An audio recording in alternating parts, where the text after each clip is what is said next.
Involuntary टंग movement और इस तरीके से और भी चीजें जो कि वीक लेग्स हैं या कंट्रोल नहीं हो रहा है ना, आपके लिम्स पे कंट्रोल, हाथ पांव कंट्रोल में नहीं आ रहे, इस तरीके की कोई भी प्रॉब्लम उठा लीजिए, चाहे उसे आप किसी भी नाम से बुलाइए, ठीक है ना, चाहे आप किसी भी नाम से बुलाइए। मैं आपको बहुत सिंपल तरीके से बता देता हूं प्रॉब्लम कहां की है, ठीक है, और उसको ठीक कैसे कर सकते हैं। तो शुरुआत में ही मैंने सॉल्यूशन बता दिया था, उसको आप एक्स्ट्रापोलेट कीजिए, इस पे लेके आइए।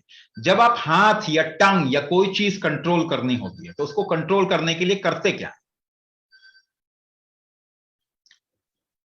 कंट्रोल करने के लिए आप सांस रोकते हैं, तो उसके जरिए क्या एक ट्रिगर जाता है आपके नर्वस सिस्टम के थ्रू उस एरिया में, जिसकी वजह से आप रोक पाते हैं। पहली चीज ब्रेथ होल्ड कैपेसिटी, दूसरी चीज नर्व स्ट्रेंथ, नसों का स्ट्रेंथ। वो कमजोर हो गया आजकल क्योंकि मेटाबॉलिज्म कमजोर हो गया, रीजनरेशन नहीं हो रहा, तो डीजनरेशन ज्यादा होगा। दो चीजें, पहली चीज ब्रेथ होल्ड कैपेसिटी, दूसरी चीज strength of the nerves. Breath hold capacity जैसे ही आप बढ़ाते हैं आपका मेटाबॉलिज्म भी इंप्रूव होगा, नर्व का रीजनरेशन शुरू हो जाएगा।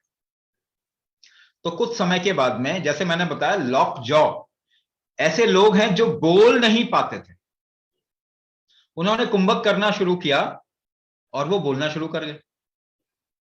जब भी आप बोलते हैं तो उसमें आपकी जीभ मिक्सर का काम करती है, साउंड के मिक्सिंग का काम करती है।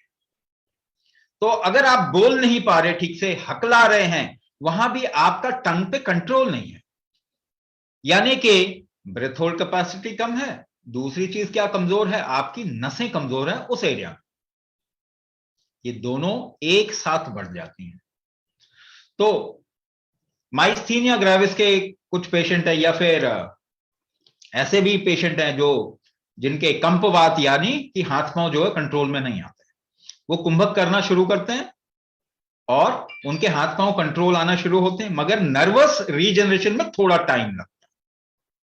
मगर इतनी बात तो पक्का तय है कि आपकी लाइफ बहुत अच्छी हो जाएगी। तो करते रहेंगे, कुछ समय के बाद में वो चीज खत्म भी हो जाएगी। मगर आज जो बिल्कुल भी कंट्रोल नहीं है, अगर आपका इतना कंट्रोल आ गया कि आपको कोई प्रॉब्लम नहीं आ रही है, तो कम से कम उस स्थिति में तो आ जाना चाहिए सभी को, और वो आप इससे आ सकते हैं।